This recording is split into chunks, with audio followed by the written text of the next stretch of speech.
जय हिंद फ्रेंड, हिंदी वाला YouTube channel में आपका स्वागत है। जैसा कि पिछले वीडियो में मैंने समास का कंप्लीट सॉल्यूशन दिया, आज मैं क्लास 12th के हिंदी कविता का कवित्व जो कवि भूषण द्वारा रचित है उसके सभी पदों का लाइन बाय लाइन एक्सप्लेनेशन दूंगा, संपूर्ण हिंदी अर्थ की व्याख्या करूंगा। तो प्रारंभ करते हैं। कवित्व, इसके कवि हैं भूषण, जो वीर रस के कवि हैं।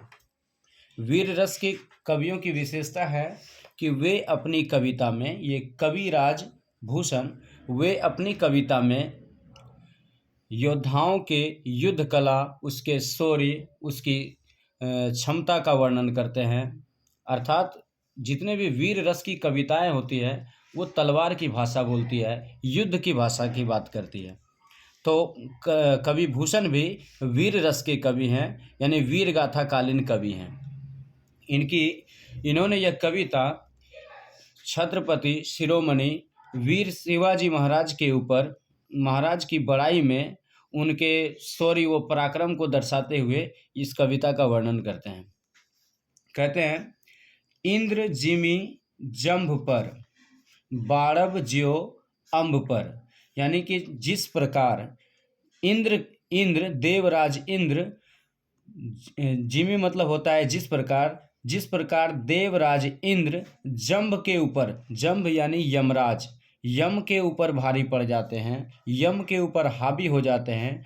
बाड़व, बड़वा नल, बड़वा नल अर्थात यहाँ बड़वा नल का अर्थ लिखे, बड़वा नल यानी बड़वाग्नि, जिसे समुद्र की आग कहते हैं। बड़वा नल अनेक शब्दों के एक के बदले एक शब्द में बड़वा नल का अर्थ होता है समुद्र की आग। तो फिर कहा जा रहा है कि इंद्र जिमी जंभ पर, बाड़ब ज्यो अम्ब पर, यानी कि बड़वा नल अर्थात समुद्र की आग अम्ब पर यानी कि समुद्र के ऊपर भारी पड़ जाती है।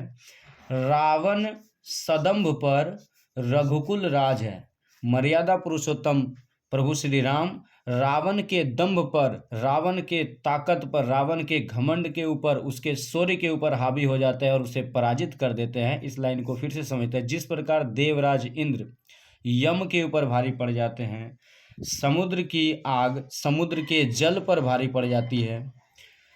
रावण के सदम्भ पर यानी कि रावण के शौर्य पर, उसके पराक्रम पर, उसकी अद्भुत शक्ति के ऊपर रघुकुल मर्यादा पुरुषोत्तम राम भारी पड़ जाते हैं। फिर आगे कहते हैं कि पौन वारिवाह पर, पौन पर्यायवाची है हवा का, और वारिवाह, वारिवाह का अर्थ हुआ बादल और पौन का अर्थ है हवा, वायु।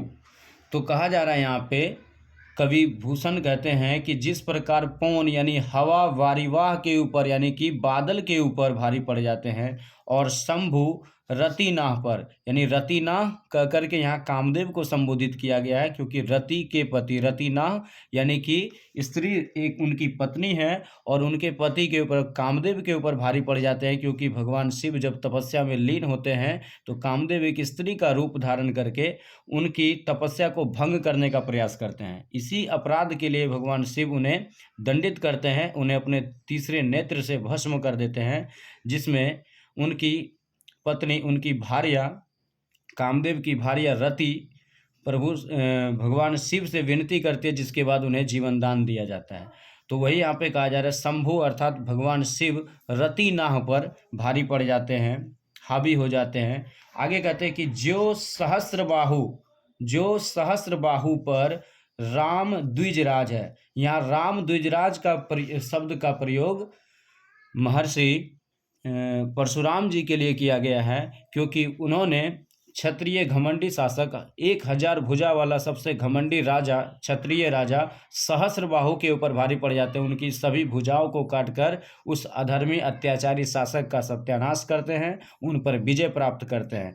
अर्थात महर्षि परशुराम सहस्रबाहु जैसे घमंडी दुराचारी शासक के ऊपर भारी पड़ जाते हैं।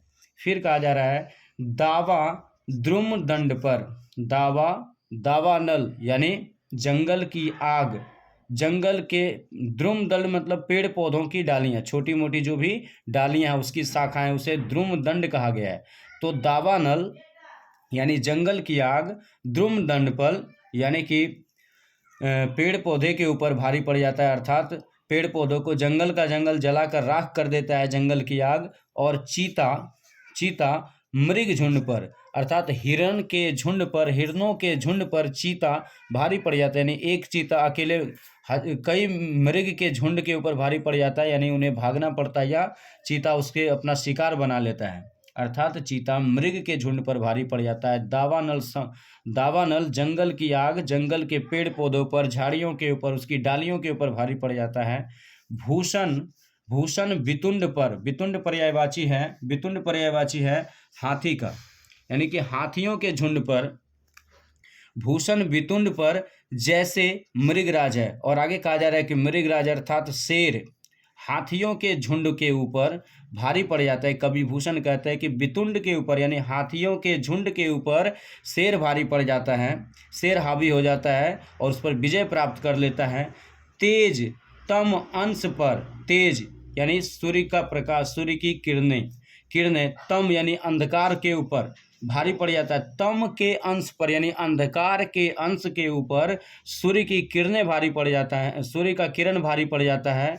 और कान्ह जिमी कंस पर, और कन्हैया प्रभु श्री कृष्ण अपने कंस, दुराचारी कंस के ऊपर भारी पड़ जाते हैं। ठीक उसी प्रकार यो मलेच्छ वंश पर, मलेच्छ यहाँ शत्रु को कहा गया है। आगे कहते हैं कि जिस प्रकार उपरोक्त सभी पद में जिनका वर्णन किया सभी एक दूसरे के ऊपर भारी पड़ जाते हैं, वो एक दूसरे के ऊपर हावी हो जाते हैं, ठीक उसी प्रकार यो मलेच्छ वंश पर शेर शिवराज है, अर्थात छत्रपति वीर शिवाजी महाराज अपने शत्रुओं के ऊपर, जिन मुगल शासकों से उनका सामना हो रहा था, उन शत्रुओं के ऊपर यानी कि औरंगजेब जैसे मुगल शासकों के ऊपर छत्रपति वीर शिवाजी महाराज, मराठा शिरोमणि शासक शिवाजी महाराज भारी पड़ जाते हैं, उन्हें पराजित करते हैं और उनकी शक्ति को घटाने का प्रयास करते हैं और भारत में एक छत्र हिंदू राष्ट्र की स्थापना करने की ओर अग्रसर होते हैं। इस तरह कवि भूषण ने छत्रपति वीर शिवाजी महाराज के युद्ध कलाओं का, उनके शौर्य का, उनके पराक्रम का बहुत ही अच्छे अच्छे उदाहरण से उन्हें संबोधित किया है, उन्हें श्रेष्ठ समझाने का प्रयास किया है। अब इसके दूसरे पद को देखते हैं। आगे कहा जा रहा है यानी कि पहला पद, इस कवित्व कविता में दो पद हैं। पहला पद जो शेर शिवाजी को समर्पित है और दूसरा पद बुंदेलखंड के बुंदेला राजा छत्रसाल, एक क्षत्रिय शासक राजा छत्रसाल के ऊपर समर्पित है। उनकी तलवार के बारे में, उनकी तलवार की विशेषता बतलाई जा रही है।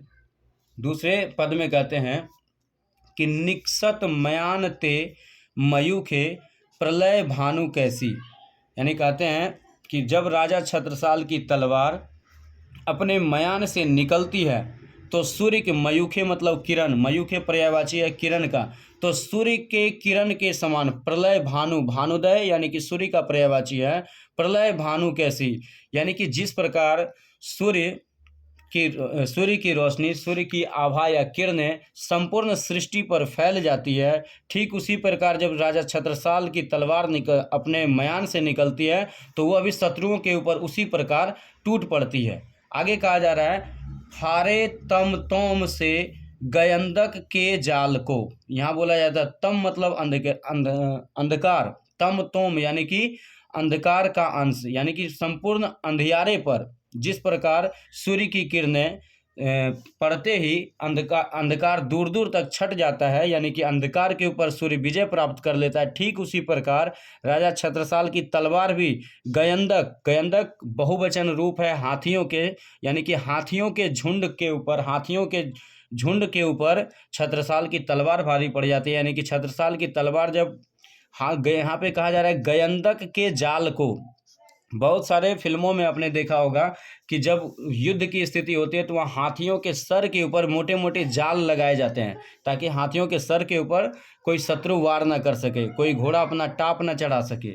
तो उस जाल को भी राजा छत्रसाल की तलवार आसानी से काट देती है और अनेकों हाथियों के झुंड के ऊपर छत्रसाल की तलवार भारी पड़ जाता है।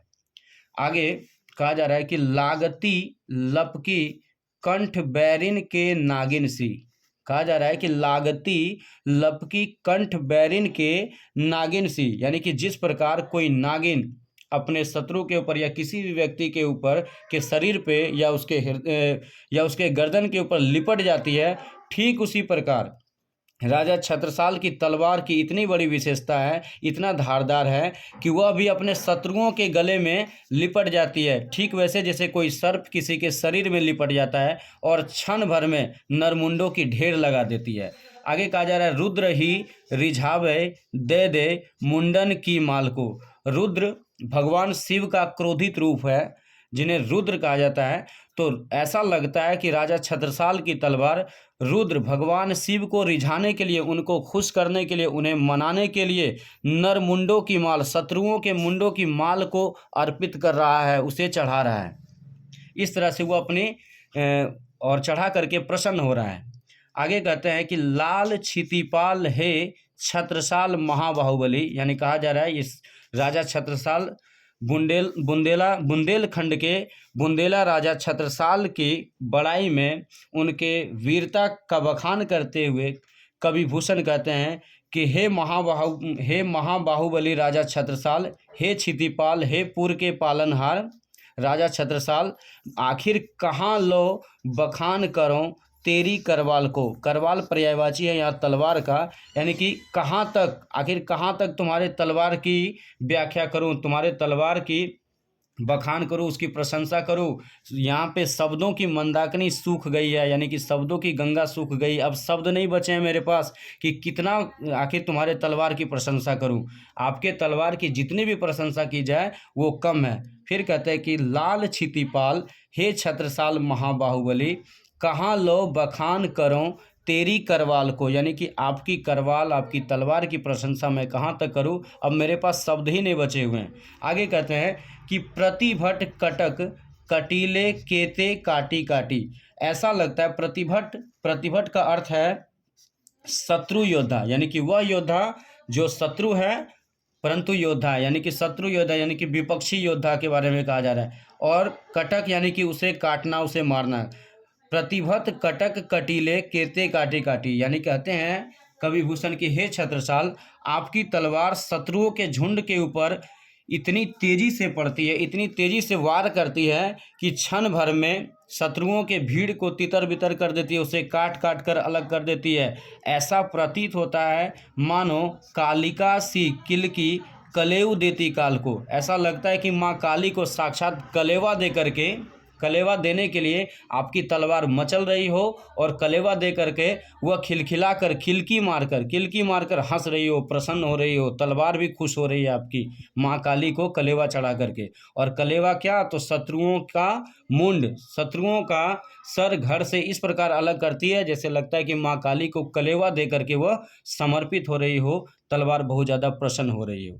इस प्रकार इसके सभी पंक्ति का हिंदी अर्थ मैंने आप लोगों को समर्पित किया। आपने बड़े धैर्य व ध्यान से सुना, इसलिए आपका आभार। प्रणाम।